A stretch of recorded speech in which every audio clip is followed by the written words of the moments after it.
Iniciamos mais uma Economia e Mercado, em semana pré-carnavalesca, hoje com o nosso Head de Research, Pedro Gaudi, falando da Uzi Minas, né, Pedro? Uzi Minas. Bom, é uma semana em que dois focos são essenciais, né? Um é a reunião do Conselho Monetário Nacional no dia 16, na quinta-feira, e o outro é o comportamento da inflação americana, do CPI, que sai na quarta-feira, e deve vir aí uma taxa mais controlada, mais baixa, o que talvez abra espaço para um fim do ciclo de juros na economia norte-americana, embora esse tema esteja assim, meio que em aberto, né? Não se sabe bem, já que veio aí o payroll muito forte, o mercado de trabalho continua muito apertado, a economia americana vai rodando num ritmo um pouco mais forte do que esperava o Fed, e aí há toda uma expectativa em relação ao ciclo de juros, quando é que termina e quando é que começa a haver uma redução da taxa americana. No Brasil, a gente tem aí hoje o presidente do Banco Central se encontrando com a Febraban, com os banqueiros, né? E temos também à noite uma entrevista dele no Roda Viva, na TV Cultura. E aí vai tentar esclarecer aí esse imbróglio, essa polêmica em torno da questão da meta de inflação, da taxa de juros. A gente tem também dois novos diretores a assumirem o Banco Central a partir de março, né? Quer dizer, foi o mandato do Bruno Serra e do diretor de fiscalização se encerra agora ao final de fevereiro, e há toda uma expectativa em relação a quem vai ser indicado.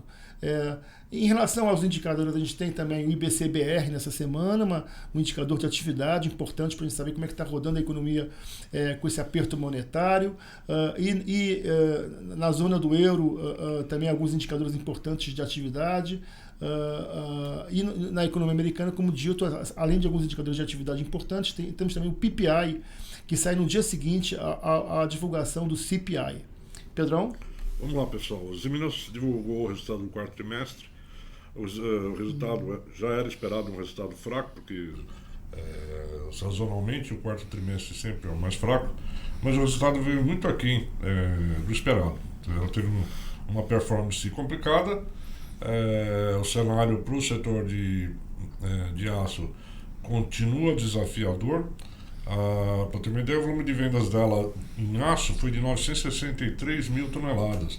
É uma queda de 9% sobre o que ela vendeu no quarto trimestre 21. Minério de ferro, 2,4 milhões de toneladas, 8% abaixo do quarto trimestre 21.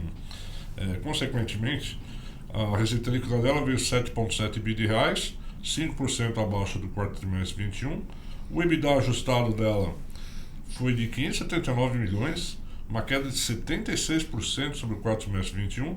E, por fim, ela teve um prejuízo líquido de 839 milhões, contra um lucro de 2,5 bi no quarto trimestre 21. O que está acontecendo com as Uzi Minas? Bom, primeiro, ela vai, a partir de abril desse ano, ela vai parar o Alto Forno 3 para manutenção, né? Então, 6 meses, mais ou menos 6 meses é o tempo que demora. O que ela tem que fazer? Como o alto forno vai estar desligado, ela tem que comprar placas para estocar, para fazer laminação enquanto o alto forno estiver parado. Então, esse fato de comprar placas, estocar placas, acabou gerando uma pressão nos custos da empresa e, consequentemente, afetado o resultado final. No primeiro trimestre desse ano, 23, segundo e terceiro trimestre, vão estar impactados por conta disso, e ela só vai voltar a um resultado satisfatório quando o equipamento estiver finalizado e funcionando. A dívida líquida dela é 1,1 bi de reais. No quarto trimestre 21 ela tem a caixa líquida de 720 milhões de reais. Então ela está se endividando um pouco agora. Os investimentos vão subir de 2,4 bilhões para 3,5 bi esse ano, por conta também do alto forno e de manutenção de outros equipamentos. A gente continua chegando a Uzi Minas, uma ação interessante, está sendo negociada em bolsa a múltiplos muito baixos, mas assim, resultado mesmo só a longo prazo. Então é um investimento para longo prazo. A gente continua com compra para ação.